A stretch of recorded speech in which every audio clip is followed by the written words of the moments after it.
A Charlie Brown Christmas. I'm relatively confident in my assessment that the vast majority of you have seen this particular Christmas special at least once, purely because it's one of the most famous and cherished Christmas specials in history, right up there with a lot of the Rankin Bass originals, A Christmas Story, and other such films. The point is, A Charlie Brown Christmas is a major part of the holiday season. But the story behind this special is a little crazier than you'd think. Frankly, the fact that it got made at all was kind of a Christmas miracle in and of itself, and then it getting to air was another Christmas miracle, because absolutely nobody, well, almost nobody, honestly thought that this was going to work out nearly as well as it did. Because A Charlie Brown Christmas didn't just introduce, well, a quality and wholesome Christmas special to the world, featuring famous characters from the popular Peanuts comic strip, but it also broke a lot of conventions that had solidified among animated film at that time. It defied the norms, and for that reason, many producers at the time felt that it would be a miserable failure. The story of A Charlie Brown Christmas can go all the way back to the Peanuts comic strip by Charles M. Schulz. Most of you are probably aware that the Peanuts was, well, a comic strip that appeared in newspapers all over the country. And for you youngins out there, a newspaper are things we used to read to get the news. It was a thing, you know, that you got. Sometimes you even got it delivered. It was amazing, wonderful. Yeah, a lot of people don't even bother getting the newspaper anymore. There is some print media, but not a lot. Anyway, comic strips appeared in the newspaper for entertainment purposes. Peanuts ran from 1950 to the year 2000, and even continued reruns afterward because it was so well loved, introducing characters you're likely to recognize, like Charlie Brown, Lucy, Linus, and of course, Snoopy. I like Snoopy. He's my favorite. Anyway, the series was popular enough by the early 1960s that a television producer named Lee Mendelson felt that some kind of film be made out of it, though his original idea had nothing to do with a Christmas special. What it was a documentary on the development and the success of the comic strip. He phoned Schulz to propose the idea, and Schulz was actually all for it at first because he recognized Mendelson, because Mendelson had worked on a documentary on baseball player Willie Mays.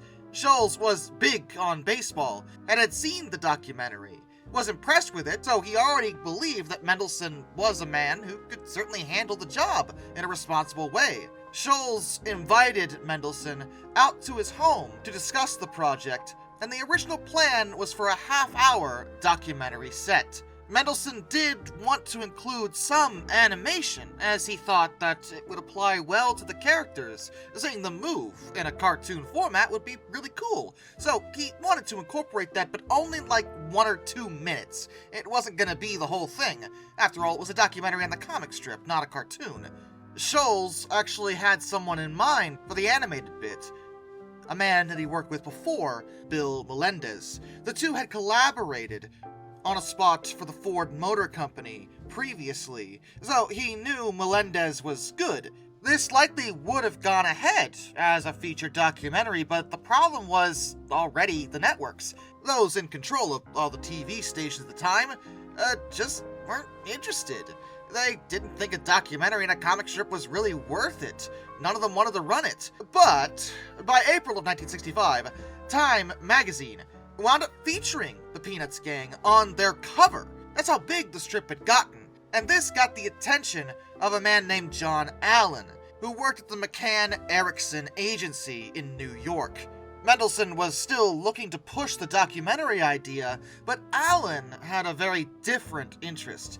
He wanted the Peanuts to be incorporated into an animated half-hour Christmas special. Much different from, well, a documentary. This was going to be a standalone animated feature, and he already had lined up a pretty major sponsor for this, the Coca-Cola Company. They wanted to sponsor a big special for the holiday season, and Allen thought the Peanuts was perfect since they were already popular. It made sense. However, Allen explained that this was very short notice. He had called Mendelson on a Wednesday, and they needed an outline for the whole special delivered to Coca-Cola in Atlanta by Monday. So less than a week to get a whole outline for a half-hour special in the hands of major corporate executives. Okay, that's fine. But Mendelson realized that he might never have this opportunity again, and he really wanted to do Peanuts something. It wasn't a documentary, but if what they wanted was a Christmas special, fine, whatever. He really wanted to do this. He got in touch with Schulz immediately, and the pair worked together to concoct plans for a proper Peanuts Christmas special. They worked diligently on it and did get an outline together in less than a day. And Mendelson would admit that the vast majority of the ideas were coming from Schulz, which frankly also makes sense. He was the creator of the comics, he was the creator of the characters, he understood them better than literally anyone else. So if anyone was gonna write a proper special that would have all the characters behaving as they should be, it would be him. Mendelson was fine with this. He just kinda let him go, because Schulz was an idea man. He had a lot of great concepts. Mendelson was kinda there just to help him get everything organized into a coherent outline, which is exactly what they did. Their pitch to Coca-Cola consisted mostly of winter scenes, a school play, as well as a scene to be read from the Bible. The soundtrack, they also felt, should combine jazz with more traditional Christmas music. And this outline didn't change over the course of its production. They didn't receive feedback immediately, because Coca-Cola was conversing directly with Alan in New York, not them. Alan was in Europe at the time, so they had to wait a bit for him to get in touch. Then he explained that Coca-Cola did want to buy the special. They were willing to sponsor it, but there was another hitch here. They wanted it for that year, an early December broadcast. After all, it's a Christmas special, so it really has to air during Christmas time. That makes sense. But they weren't willing to wait an extra year for it. They wanted it then. Mendelson really didn't logistically think this was necessarily possible, but again, he really wanted to do this. So he decided to take a very big risk and say, oh yeah, no, we can do that. Definitely, absolutely. He gave Alan his assurances that would be no issue at all. When in fact it was a very major issue. He had to scramble to make any of this happen. But he managed to scrape it all together. They would wind up getting it done just 10 days prior to its national broadcast premiere, which is razor-thin margin. It also happened to be too late to not air it, but more on that later. The script that they had was basically bare bones. It was an extremely simple script, thrown together in just a few weeks. They did wind up meeting with Bill Melendez, the animator, to expand on the ideas that had been promised in the initial pitch. A lot of things were kind of thrown at the wall to see what stuck, as everyone kind of had a different idea of what they wanted to do. Melendez was kind of going for what he already knew was working. For example, he suggested a laugh track. A laugh track was actually very normal back then. Pretty much any televised animation had a laugh track like a sitcom would. So it seemed logical for them to include one in A Charlie Brown Christmas. But Schulz felt that was absolutely absurd and rejected it immediately. He felt that it would take away from the overall spirit of what he was trying to create. Also, he just didn't think the audience at home should be instructed when to laugh like they were friggin' monkeys. And honestly, yeah, no, I get that. One of the most difficult parts they ran into was actually casting. This is an animated feature with talking. You need voice actors. But these were comic book characters. They'd never been given voices before. So they wrote down basic outlines of how they thought the characters should sound, and took auditions. They would wind up with another odd situation for the standards of the time. A cast of basically entirely child actors. This was not normal back then. Even children in animated features usually didn't play children. Adults would do the acting for a child character, because adults tended to have more experience with acting, and could handle voice acting much easier than a child actor could. And to a degree, this was intentional.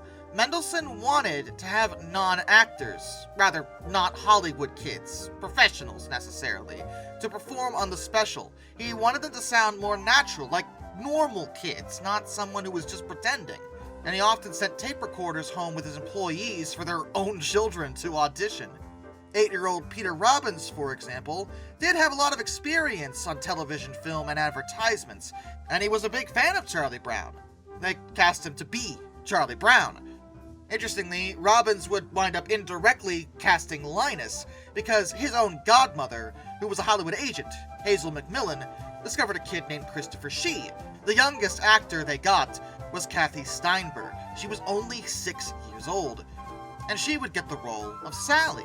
Amusingly, at just 6 years old, she hadn't quite learned to read yet, so the producers, instead of having her read from the script like everyone else, they simply voiced her lines, one at a time, for her to recite back to them. As cumbersome as that may have been, she was exactly what they were looking for in a Sally. While having a whole bunch of very young children around, who tend to be a bit hyperactive, made the recording sessions just a little bit insane sometimes, they managed to get the whole thing done in a single day. Another fun fact, the American rock band Jefferson Airplane happened to be recording an album next door to this particular session. They would come over later to obtain the children's autographs, which is really sweet, actually. As for the animation part, Bill Melendez Productions was responsible for it. Mendelson honestly didn't think this was going to be possible. Animation takes time, especially back then. This was before computers, remember. In the modern day, 2D animation is very much computer-assisted, speeding up this kind of process. Back then, though, it was all by hand, and it took months. Melendez was convinced that they could, in fact, deliver a half-hour's worth of animation in the time frame. As close as it was going to be. Granted, the animation was only put together in the final 4 months of production, not the whole 6, because the first 2 was, well, getting the script and everything else together. This was supposed to air on CBS, and they originally asked for an hour's worth of animation. But Melendez knew that that was out of the question. There was just no way that was going to happen. So he talked them down to the half-hour special. Granted, that did create other issues. He had never actually done a half-hour special before. In fact, he called Bill Hanna of Hanna-Barbera, yes, the Bill Hanna, to get some advice on it, but Hanna didn't give him any. Wow. That's very Scrooge of you.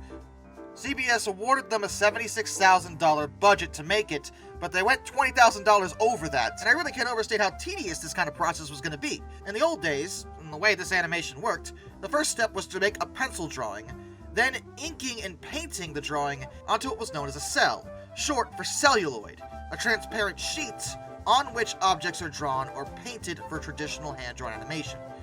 Basically, they would paint them on the cell and put it over the static background. That sounds a little tedious, and it is. Even for just a half-hour special, the end result was 13,000 individual drawings, running at 12 frames per second. The animation was also a slight source of contention with Schulz at this point. Melendez had already worked for both Warner Brothers and Disney, and though he pushed for limited movement on the overall Peanuts gang, Snoopy was supposed to be the exception. He wanted him to be very animated, doing ridiculous dances and stuff, but Schulz felt that the whole special was supposed to be basically talking heads, reciting the script with very little movement at all. He thought Snoopy's dancing sequence, for example, was going to distract too much from the plot. And this is likely going back to his particular field of comic strips. Comic strips generally don't have any movement because they're comic strips, they don't move. In his head, putting his comic into cartoon form meant something very similar, and he wanted things to be as simple as possible. But they did talk him up to some more animation because they could do that, and it's a cartoon, Schulz. We can be a little bit zany. Not much, but just a little bit, just a teensy bit. Come on now. The soundtrack also turned out to be ridiculously unorthodox for the time. It was a combination of traditional Christmas music, but combined with jazz. And while nowadays you can find a Christmas song in basically every single genre of music imaginable, back in the 60s, no, Christmas music was Christmas music and there was no cross-contamination there. But they wanted to incorporate jazz because jazz was extremely popular, especially among the youth. The jazz portions in particular were handled by the Vince Guaraldi Trio. Mendelson was already a fan of jazz, and he liked Guaraldi's work. Guaraldi had helped him work on the earlier documentary, A Boy Named Charlie Brown, which, like I said, never aired, at least back then. Segments would later. And for that, he had written a song called Linus and Lucy. He recycled that for the Christmas special and completed 2 new originals, one called Skating and the other called Christmas Time Is Here. Mendelson wanted lyrics for Christmas Time Is Here but couldn't find a proper lyricist, so he wrote the lyrics himself in about 15 minutes in the back of an envelope. Can we talk about how slapped together this entire process has been so far? This is ridiculous. And believe me, over time Melendez was starting to get very concerned, especially when he finally saw the completed animation at a showing in a theater, days before it was supposed to premiere. He thought it was just gonna be a disaster. He was embarrassed. He felt like no one was going to like it. The only person who seemed enthusiastic was one of the animators, named Ed Levitt. He felt like that it was going to be the best special he'll ever make, which is really sweet and all, but basically no one held that same enthusiasm. Mendelson wasn't thrilled about it either. When he showed the film to network executives in New York, they hated it. They felt the show was too slow-paced, that the music was just not fitting for a Christmas theme, and the animation wasn't impressive. It was very simple, down to earth. Their complaints were so severe that basically the show was saved by how last minute everything was. Remember, they'd only completed it about 10 days prior to when it was supposed to air. By that time, there was no hope of canceling it. The network was locked in. They were going to show it no matter what, even if the suits didn't like it. Mendelson truly felt that if they had had time to replace it with basically anything else, that they would have done that. But because the time frame was so strict, they didn't have a choice. The executives had also made it a point to invite a television critic named Richard Bergheim of Time magazine to view the special prior to air, but when they saw it, they didn't think showing it to him was a good idea, but went through with it anyway. The thing was, Bergheim, despite being a television critic, and you'd think would be, well, critical, he actually really liked it. His review was printed the following week and was very positive. Because, in his mind, special wasn't, well, pretentious. It wasn't preachy and obnoxious. It was simple, down to earth, and wholesome. It didn't treat the viewers like idiots who didn't understand what Christmas was all about. It was a simple story with simple characters that everyone already loved. And that way, the humbleness of it almost came across as wonderful for what was a Christmas special. As it turns out, Bergheim must have had the right idea, because the airing would go way better than basically anyone else thought. CBS did premiere the special on December 9th, 1965 at 7:30 p.m. Eastern Time. The special was viewed by 45% of those watching television that evening. The estimated head count of that was about, 15,490,000 individuals. It hit number 2 in the ratings, only behind Bonanza over on NBC. Despite everyone's doubts, the special was critically acclaimed. Pretty much anyone that saw it absolutely adored it for basically all the reasons that Bergheim had liked it. It was down to earth, simple, and told a charming story. And even to date, it's one of the most cherished and well-loved Christmas specials of all time. Even in the modern day, over on Rotten Tomatoes, it has an aggregated review score of 86% based on 21 reviews. The audience score, mind you, is 94%. People still love it, and the fallout from it was insanely positive, both for everyone that worked on it, but for the Peanuts as a whole.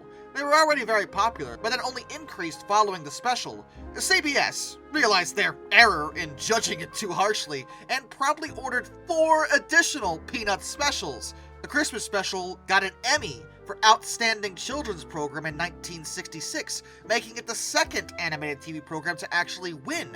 And in 2022, an internal poll of writers over at Fatherly would wind up ranking the special among the 100 greatest family-friendly films of all time, and it was one of only 2 productions made specifically for television to even make that list. The other was another famous Christmas special, How the Grinch Stole Christmas. And the special would lead to a whole bunch of other Charlie Brown-related animated specials. As I said, CBS immediately ordered 4 more, resulting in Charlie Brown's All-Stars, It's the Great Pumpkin Charlie Brown, You're in Love Charlie Brown, and He's Your Dog Charlie Brown. But it wouldn't stop there. There were plenty more after this, such as a Charlie Brown Thanksgiving. Honestly, basically every holiday was covered by Charlie Brown at one point. and not all of them were as memorable as some of the originals. But the point is, it all started with this one Christmas special, and it continues to be syndicated even to this very day on a variety of different channels. It's available on all forms of home media, DVD, Blu-ray, of course VHS back in the day, and in the modern day it's a staple in the United States when it comes to Christmas specials. There was even a stage adaptation in 2013. And another one little itsy-bitsy fact, the special also killed an entire market for a certain kind of Christmas tree. See, in the 60s, a big deal was getting an aluminum Christmas tree. They were super popular, a big fad at the time. But if you've seen it, you remember Charlie Brown insisted that they get a real tree, regardless of the fact that the only real tree available happened to be, well, kind of a runt. He thought having a real tree was a big part of Christmas, and the aluminum trees just weren't the same. Everyone fell in line with Charlie Brown in the real world. People stopped buying aluminum trees.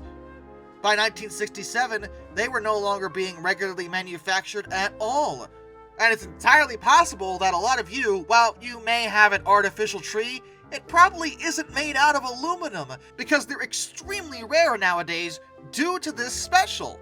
Hilariously, I'm sure most of you are aware there's plenty of Peanuts merchandise available, and among that merchandise is Charlie Brown's tree, an artificial version of it, which has become quite popular among minimalist Christmas decorating. The influence of a Charlie Brown Christmas cannot be overstated, and it's still a great special to watch. It's just funny to think about that, frankly, based on everything I've told you, this had no right to be as good as it was. Let's be honest, the production was rushed, haphazard, and basically a complete and utter mess from start to finish. Even those that made it thought it was gonna be a disaster. But the public disagreed. To them, the regular people at home, the bulk of the viewers, the people that really matter, and the ones you really have to care about actually appeasing, it was humble, it was simple, and it embodied the spirit of Christmas. A simple time where it's more important to appreciate everything you have rather than focus on what you don't. And it's a lesson that I think is sorely needed, especially in the modern world. And with that, a special thank you goes to all my underwater train finders, Some Dude 267, Benjamin Owens, Anzac A1, Jack Carson's Railroad Videos, Lord Off 444, Isurfer 1405, Charles Kwiatkowski, Matt Weaver, Tom Red Lion, NS Productions 8104, Wheeljack 8401, Rescues Greyhounds, Josh Johnson, Killer Brainwaters, Prez Drenton, Master of None, Travis Dolinsky, JBL Explorers, Tommy Rossini, Ben McCullough, Panzer Kitsune 131-232, Mark Holding, Mr. Terevel, Hayden DeGrow, Bad Train Puns Are Best, Kurt Forkham, Harry, True Debris, George Kenny, Kevin Wood, Hendrick Motorsports Fan 5, Hannah Bird, Duralshi, William Nemo, Dr. Racer 78, Shimasu, Metal for Life Guy, Andrew Bowen, Crimson Rose, Ryan Lehofer, Zintek M, Boss K, Orange Glass, Andy, Ohio Trucker 1, Windy City Rails, John Videola, Extra Special J, Bob Kondirk, Jared Brussel, Daryl Williams, DE Ultra, Connor Hahn, AJNH86, Brian Philly, Nathaniel Brown, Liam Wright, Mr. Sleepy, AET Museum, Jonathan Coco, NJ1969, Zendog, Rashad Austin, Westmost, DFL Church, Caleb Crosswhite, Profound Punk, The Baxter, and of course, my dad. Till next time, this is Darkness, and I bid you all a fond farewell.